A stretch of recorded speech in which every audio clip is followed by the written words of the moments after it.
ఉండదు, అక్కడ గేట్ దగ్గర ఎవరు ఉండదు. చెరువు జగనన్న క్లబ్ అక్కడ ఎవరు ఉండదు ప్లీజ్.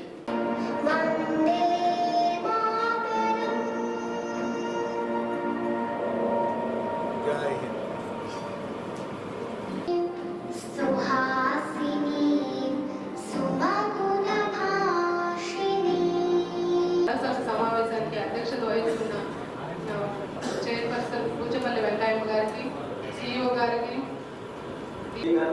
అవసరం ఉంటే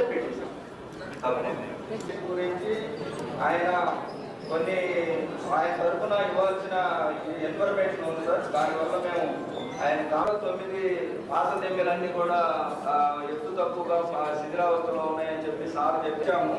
అలాగే లో వోల్టేజ్ సమస్య ఉన్న ప్రదేశాల్లో ఆర్టీఎస్ఎస్ పథకం ద్వారా మనం కొత్త ట్రాన్స్ఫార్మర్ పెట్టి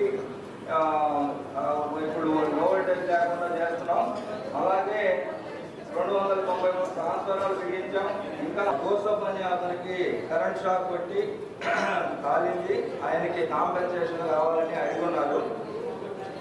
దానిలో నీళ్ళు వస్తున్నాయి, అంతా వస్తున్నాయి, కాలేదు. మాకు దాన్ని కూడా కోల్పోయినాం మేము. మాకు ఆ మార్కాపురం కావచ్చు, కలిగిరి కావచ్చు, ఎర్రగొండ పని కోల్పోయింది. ఇప్పుడు మేము వెంకయ్యమ్మ గారికి, ఈ యొక్క కార్యక్రమంలో పాల్గొన్నటువంటి ప్రజాప్రతినిధులు, అధికారులకు అందరికీ నమస్కారం సార్. ఈరోజు మాకెందుకు అసలు మేము ఎమ్మెల్యే ఎందుకు, జిల్లా పరిషత్ చైర్మన్ ఎందుకు?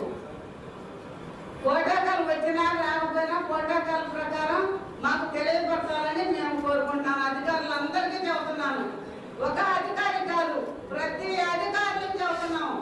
ఏదైనా ఓపెన్ చేసుకుంటారు, కనీసం ఎమ్మెల్యే ఎప్పుడు చెప్పేదా మీరు? మన దర్శన నియోజకవర్గంలో మన ఓపెన్ చేసుకున్నారు, శంకుస్థాపనలు చేసుకున్నారు. అసలు ఎమ్మెల్యేకి చెప్పారా? జిల్లా పరిషత్ చైర్మన్ చెప్పారా? ఎందుకు చెప్పట్లేదు? అసలు మీరంతా మీరు చేసుకునే కాడికి ఎమ్మెల్యేలు ఎందుకు అనిపించారు? అధికారులకి, మా పెద్దలు గౌరవ పార్లమెంట్ సభ్యులు మాగుంట శ్రీనివాసరెడ్డి గారికి, అలాగే ఇక్కడ వచ్చినటువంటి మా జెడ్పీటీసీ సభ్యులందరికీ కూడా నా హృదయపూర్వక ధన్యవాదాలు. మీడియా మిత్రులకి అందరికీ నూతన సంవత్సర శుభాకాంక్షలు. బహుశా ఇది కామన్ జిల్లాలో, ఉమ్మడి జిల్లాలో చిట్ట